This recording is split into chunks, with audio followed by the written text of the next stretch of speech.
திருச்சி துறையூர் அருகே உள்ள முருங்கப்பட்டியில் உள்ள வெடிமருந்து தொழிற்சாலையில் உயிரிழந்தவர்களின் எண்ணிக்கை 18ஆக உயர்ந்துள்ளது. அது குறித்த தகவல்களை செய்தியாளர் சார்ல்ஸிடம் கேட்கலாம். சார்ல்ஸ், 18 பேர் உயிரிழந்தது எப்படி உறுதி செய்யப்பட்டது? உயிரிழந்தவர்கள் யார் யார் என்பது குறித்த விவரங்கள் தெரிய வந்திருக்கிறதா?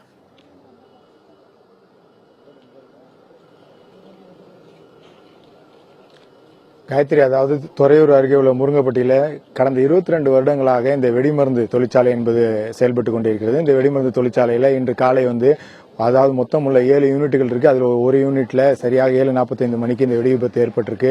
இதில் மொத்தம் 20 பணியாற்றியதாக சொல்றாங்க. இங்க இப்ப தற்பொழுது இதுவரை 6 பேர் இறந்தவருடைய பேர் விவரங்கள் மாவட்ட நிர்வாகமானது நேரடியாக அவர்கள் கொடுத்திருக்காங்க. அது மட்டும் இல்லாமல் தொடர்ந்து இன்று காலை 22க்கும் மேற்பட்டோர் அங்க பணிபுரிந்ததாகவும் மற்றவர்களை இப்ப தற்பொழுது அவர்கள் எங்கே இருக்கிறார்கள் என்று தேடி வராங்க. ஆனா 17 பேருடைய விவரங்கள் இதுவரை தெரியப்படவில்லை. அவர்கள் அனைவரும் உள்ளே பணிபுரிந்ததாக உறவினர்கள் தெரிவிக்கிறாங்க. நம்மிடையே இப்ப செந்தில் இருக்கார், அவரிடம் கேட்கலாம். இப்ப உள்ள எத்தனை பேர் பணிபுரிந்தாங்க? யார் உங்களோட உறவினர் யாரும் இதுல உள்ள இருந்தாங்களா? முருகங்கிறவர் மெயின் சூப்பர்வைசர்.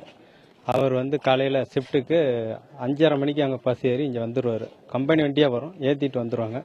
22 பேர் ஒரு ஷிப்டுக்கு. 22 பேர்ல இது வரைக்கும் எந்த தகவலுமே கிடையாது.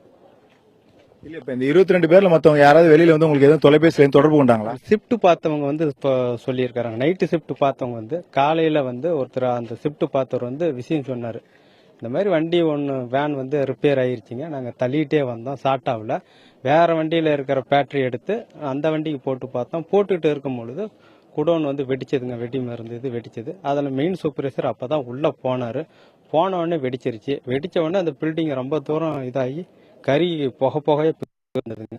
அதுக்கப்புறம் நாங்கெல்லாம் வெளியே தப்பிச்சு போயிட்டோம் வீட்டுக்கு. அப்படி